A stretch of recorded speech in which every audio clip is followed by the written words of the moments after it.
నమస్కార్ స్వాగత్ హే ఆప్కి అప్నీ హిందీ కక్షా మే. కబీర్ దాస్ చెప్పినటువంటి పద్యాలు నేర్చుకుంటున్నాం కదా.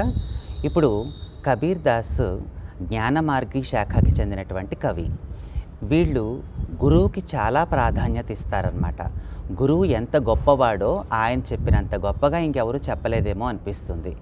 ఎందుకంటే గురువు లేకపోతే మనకి జ్ఞానం ఇచ్చేవాళ్ళు లేరు, జ్ఞానం లేకపోతే సద్గతి కూడా వచ్చేది లేదు.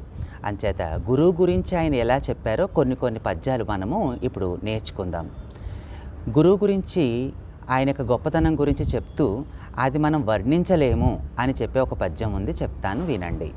సబ్ ధరతీ కాగద్ కరూं, सब धरती कागद करूं, लेखनी सब बन राय. सब धरती कागद करूं, लेखनी सब बन राय. सात समंदर मसी करूं, गुरु गुण लिखा न जाय, गुरु गुण लिखा न जाय.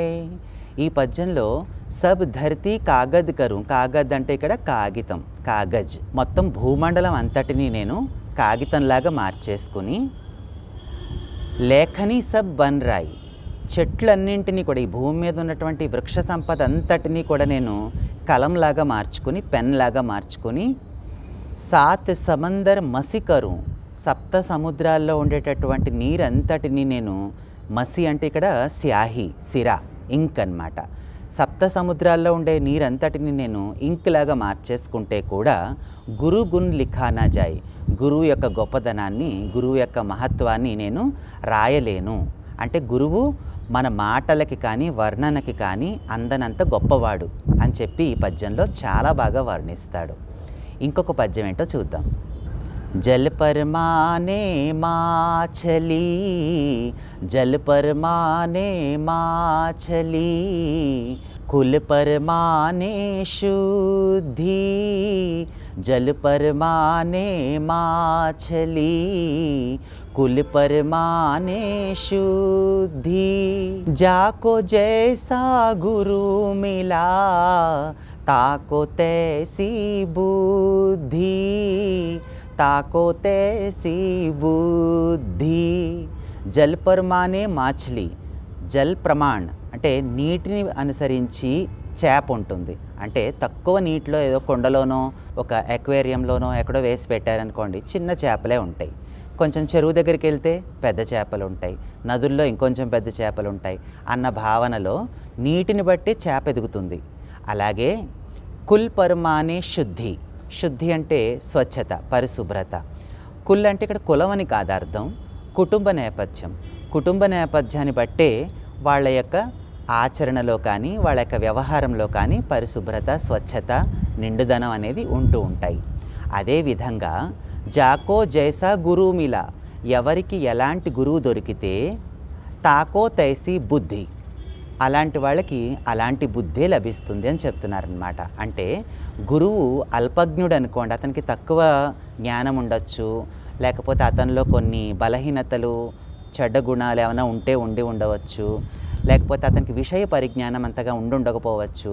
కాబట్టి అలాంటి గురువు దొరికారనుకోండి, శిష్యులకి కూడా అలాంటి బుద్ధే తయారవుతుంది తప్ప ఇంకా విశాలమైనటువంటి బుద్ధి, విశాలమైనటువంటి భావాలు వాళ్ళకి కలగడం కష్టమని ఆయన చెప్తున్నారనమాట. ఇంకొక పద్యంలో గురువు మనకి జ్ఞానానికి, మోక్షానికి చాలా అవసరం అని చెప్తూ ఒక పద్యం చెప్తున్నారు. గురు బిన్ జ్ఞాన న ఊపజే, గురు బిన్ జ్ఞాన న ఊపజే, గురు బిన్ మిలే న మోష్, గురు బిన్ జ్ఞాన న ఊపజే, గురు బిన్ మిలే న మోష్. गुरु बिन लखै न सत्य को, गुरु बिन मिटे न दोष, गुरु बिन मिटे न दोष. గురు బిన్ జ్ఞాన న ఊపజై, గురువు లేకపోయినట్లయితే మనలో జ్ఞానం అనేది ఉత్పన్నమే కాదు. ఎందుకంటే జ్ఞానానికి ఆధారము, వనరు ఎవరు అంటే గురువే. కాబట్టి గురువు లేకపోతే జ్ఞానం ఉత్పన్నం అవ్వదు, గురువు లేకపోతే మోక్షము రాదు. ఎందుకనంటే గురువు భవబంధాల నుండి ఎలాగ విముక్తి చెందాలో జ్ఞానాన్ని ఇచ్చి మనల్ని ఉన్నతి మార్గంలోకి తీసుకువెళ్తాడు. కాబట్టి గురువు లేకపోతే మోక్షం కూడా రాదు. గురుబిన్ లఖైన సత్యకో, గురువు కానీ లేకపోతే మనము సత్యాన్ని దర్శించలేము. ఎందుకని మనకి సత్యం ఇది అసత్యం ఇది అని చెప్పి విచక్షణ తెలియచేసేది గురువే. కాబట్టి గురువు లేకపోతే మనం సత్యాన్ని కూడా దర్శించలేము. గురుబిన్ మిటైన దోష్, గురువు లేకపోతే మనకి మనలో ఉన్నటువంటి దోషాలు తప్పులు సరిదిద్దేవాళ్ళు ఎవరు ఉండరు. కాబట్టి మన దోషాలు కూడా తొలగిపోవు. కాబట్టి జ్ఞానం పొందాలన్నా, లేకపోతే మంచి చెడు విచక్షణ, సత్యాసత్యాల యొక్క విచక్షణ తెలియాలన్నా, అలాగే దోషాల నుంచి లేకపోతే మన యొక్క బలహీనతల నుంచి తప్పుల నుంచి విముక్తులు చెందాలన్నా, ఫైనల్గా మోక్షాన్ని పొందాలన్నా మనకి గురువు అవసరం. కాబట్టి అటువంటి గురువుని మనం ఎప్పుడు కూడా గౌరవించాలి. అలాంటి గురువు దగ్గర శిష్యరికాన్ని ఎప్పుడు మనము మానుకోకూడదు అన్నమాట. బాగున్నాయి కదా ఈ పద్యాలు, నోట్ చేసుకోండి. తర్వాత మళ్ళీ వీడియోలో ఇంకొన్ని పద్యాలు తెలుసుకుందాం. ధన్యవాదాలు.